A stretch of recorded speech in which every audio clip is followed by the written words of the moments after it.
Morning, Anselm. How are you? Good morning, Peter. Very well, thank you. Nice to hear from you from a very wet north coast. I heard it never rains up on the north coast. Oh, believe me, it does. The holiday makers this morning are not happy.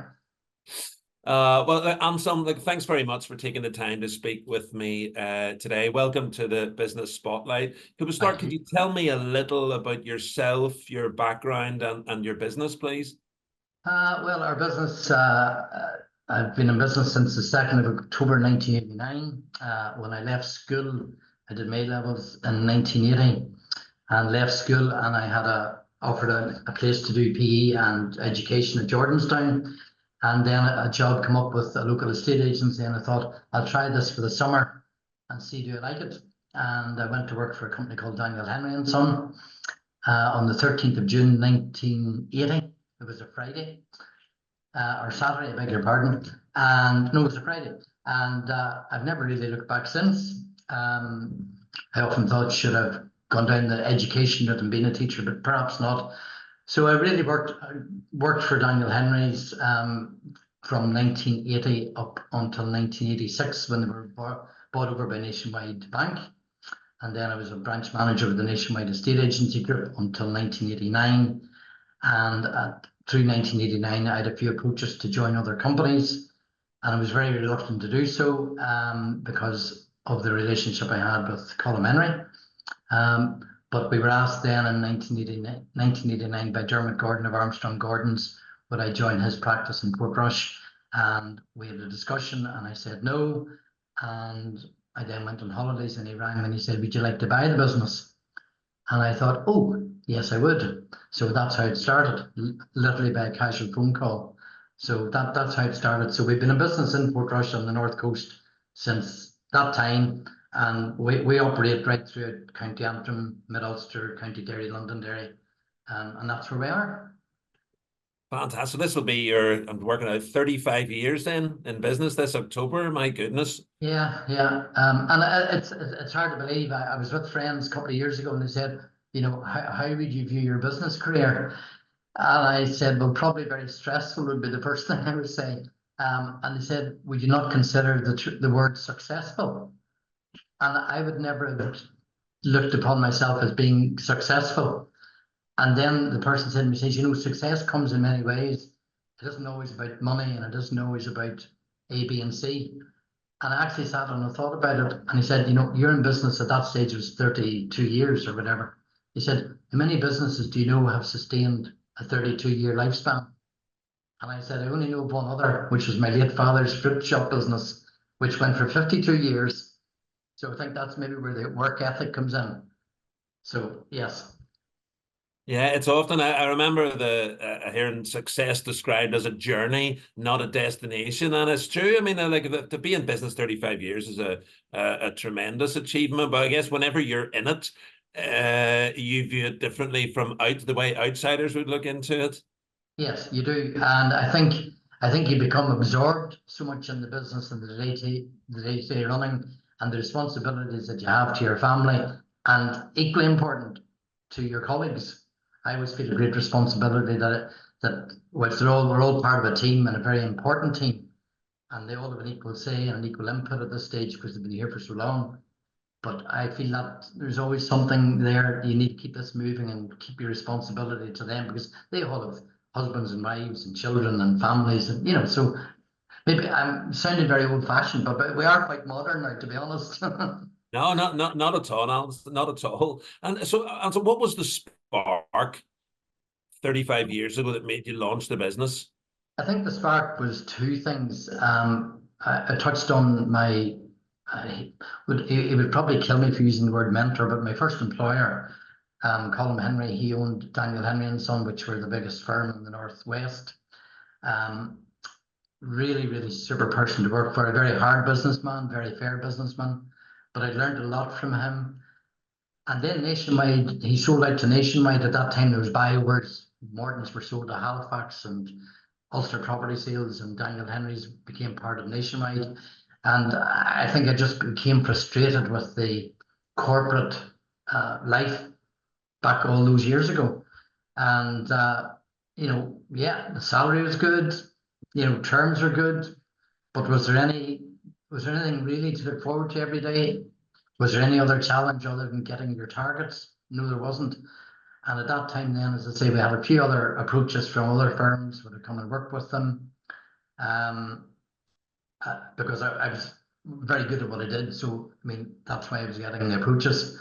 And then when Dermot Gordon contacted me, his office was in Portrush, and I've been born and bred in Portrush. And I just thought, yeah, maybe this is an opportunity to take an established name and rebrand it and take it to the next stage. And someday somebody might buy my business and rebrand it and take it to the next stage, and that's perfectly fine. So that was really the spark. And also my mother and father were very hardworking people. My father had a fruit shop here in our very office here for 52 years. He worked 365 days a week, or a year rather, including Christmas Day. If somebody knocked our door on Christmas Day, he would put the dinner in the oven and go and get them the sprouts or whatever it was. And we would always question it. And he would say, if Mrs. So-and-so needs her sprouts today and I don't give them to her, she'll not be back tomorrow or the day after or the day after. So there's a big work ethic there. And I think that is ingrained in certainly in my DNA and my brother's DNA. We're workers, but I think it comes, and you do inherit things, some good, some bad. Some days you might think, God, I wish I didn't inherit this work ethic because I would like a rest, but that's where the passion and all came from. And I always had an interest in property, to be fair, always had an interest in property. And I can remember when the job came up with Daniel Henry, and there was a job actually with Morton Northern, which was part of Morton Group, that came up in the November of my A-level year. And my mother said to me, you should apply for that job. And I said, no, I want to finish my A-levels. And so I did. And then the Daniel Henry job came up, and it just came up at the right time because I was using it as a filler to see, do I like this career? If not, I'm going to go to Jordanstown and be a teacher. So the passion then just comes from, I think, just dealing with people, excuse me, and just enjoying seeing different people's houses, hearing different stories, different journeys. I'm reading that off your sign on your back wall there. Different journeys. That's where the passion is. And to be honest with you, some people say to me, when are you going to slow down, etc. I certainly get the same buzz today when somebody lifts the phone to my office and my business. Or if we get a new instruction today and the sign goes up tomorrow, I'll walk up and down that street 3 or 4 times to make sure that sign is straight. And I'll drive up and down at night time to make sure no clown has brought it down swinging on it. To me, and that's not a pride thing, it's just a passion thing. It's not that I want to see my name up, it's the trust people put into us. I think that's what it is. It's the trust the public have in us. That's where our passion comes from. Very good. And who's your target market, Anselm? Target market, well, our business is a diverse business. So we do sales and lettings. We do a lot of property management. Myself and my brother are chartered surveyors. In fact, we have a big connection of chartered surveyors in our family. My wife's a chartered surveyor. My son's a chartered building surveyor. My son-in-law is a chartered surveyor, and my brother-in-law is a chartered surveyor. Now, thankfully, they all don't work in here because there'd be no family, so they wouldn't. So John and I are the chartered surveyors in the business, and we do a lot of work for all the banks, all the lenders. So anybody remortgaging or getting a mortgage anywhere from Portrush up to Antrim, down to Carnlough, right across to Mid-Ulster, up to Derry, Londonderry. That's the area that John and I cover on a 5-day week basis. And in addition to that, then we get a lot of work from accountants and solicitors, and sadly, solicitors tends to be the matrimonial or probate work, and they're both sad works. But as part of our profession, and we tend to show a lot of empathy in those situations.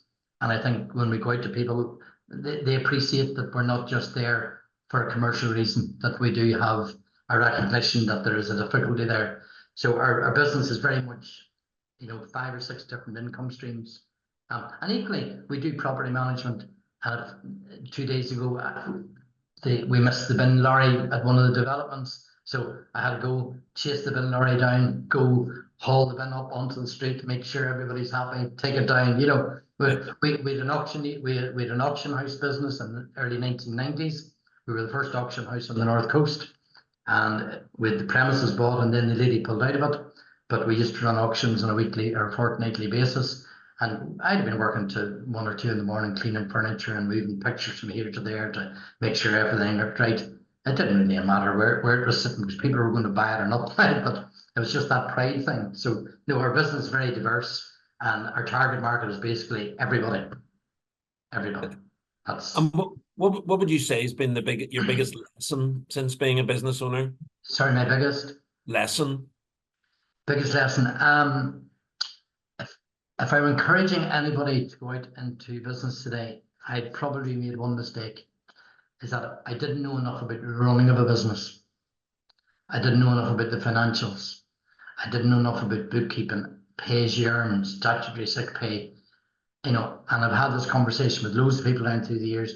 Maybe the government should have people, no matter what industry they go into, have them do a basic set of bookkeeping exams and systems exams to say, yeah, you're competent to return your pay as you earn, you're competent to do your national insurance contributions. Now, back then, I couldn't afford to pay anybody to do it. And did I know enough myself about how to do it correct?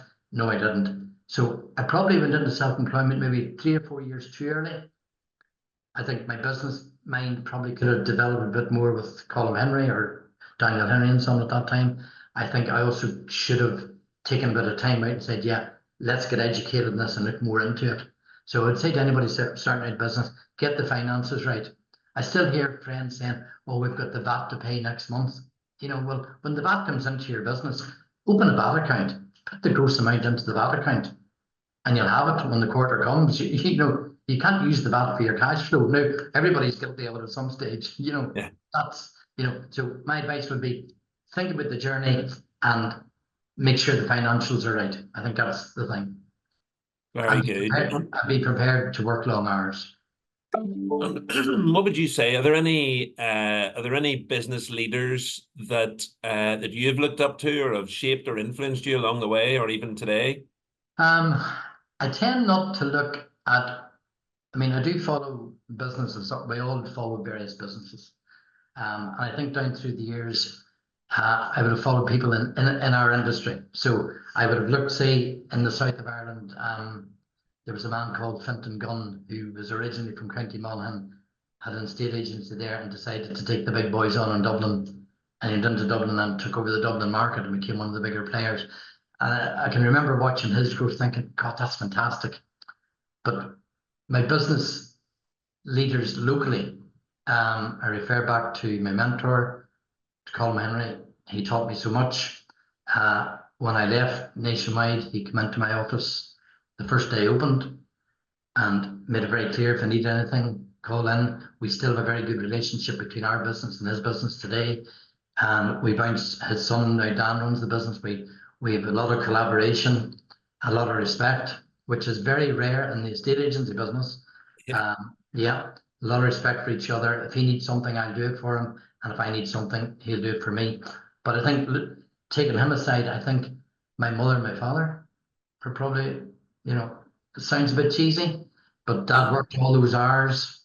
He had our house was only 100 yards from the shop. He got his dinner brought up here every night to him at 6 o'clock, so he wouldn't miss a customer.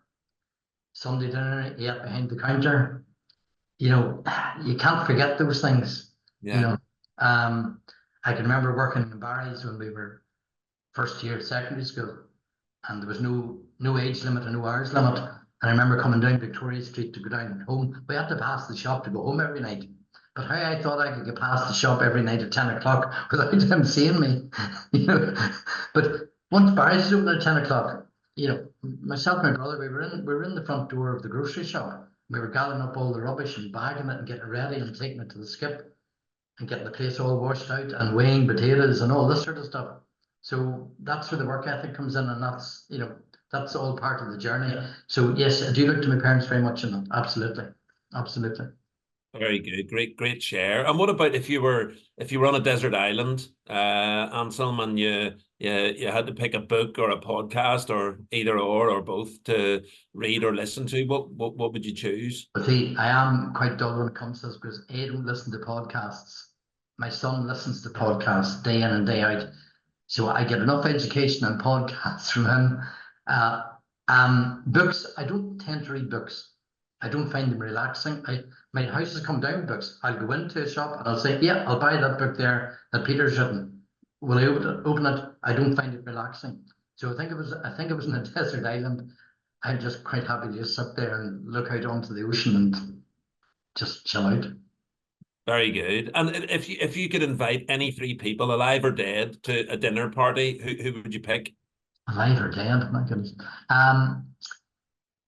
When I say I don't follow podcasts, I do watch some YouTubes at night time, and they record your interest in various things, as you know. So I do like Harry Redknapp. I find him a fascinating character. So yes, would I have the opportunity of fish and chips on the south coast of England with Harry? Yes, I would do it. Anybody else? Not really. I think my two grandchildren. Yeah, grab a bag of chips, go down to the harbour in Portrush, take a sandwich. One of them is 4.5, the other's 2.5. Sit there. That's perfect. That's perfect. Very good. And if somebody would like to reach out or get in touch or look at Brankins, etc., what would be the best way to go about that, Anselm? Well, we have Brankins.com. We have brankinsurveyors.com. So that's our two main websites. Our phone numbers and our contact details are there. If you're on the North Coast and you're walking up the street, just pop in, say hello. You know, we do spend time. Our office has become a bit of a social centre sometimes as well. When you ask what your passion is, we have a few elderly people living in the accommodations that we manage. And during COVID and stuff, they were very isolated. And prior to COVID, they would have popped in once a week. And, you know, it took a big toll on them. And now we say to them, call in anytime. We've one lady comes in 4 times a week now, bless her. But no, you can get us. We're on Causeway Street. Our websites are there. Our phone numbers, everything's there. My mobile number's on there. It's a 9 to 9, or I don't care what time I'm telephoned at. You know, our policy is to return calls on the day they come in. So if somebody rings me, we'll get to you. Unless there's a death, we'll get to you before bedtime. But no, we're here. We're happy to talk to people. I've enjoyed this conversation. Actually, I hope other people will enjoy or be able to get something out of it. Maybe not enjoy it. You know, so that's us. I don't know. Well, I'll say the next time I'm up on the North Coast, I'll definitely pop in and say hello. But look, Anselm Brankin from Brankins, thank you very much for taking the time to speak with me today. It's been brilliant to hear your story back from the late 80s right the way through now to where we are. So look, thanks again. I wish you all the success for the remainder of 2024 and beyond. Anselm, thanks very much indeed. Peter, thanks very much indeed for getting in touch, and I hope your followers will get something out of this. I've certainly got a lot out of it. They've just widened the door here in the office to take my head out of now. So on that note, I shall leave you. Brilliant. Thanks very much, Anselm. Take care. Talk soon.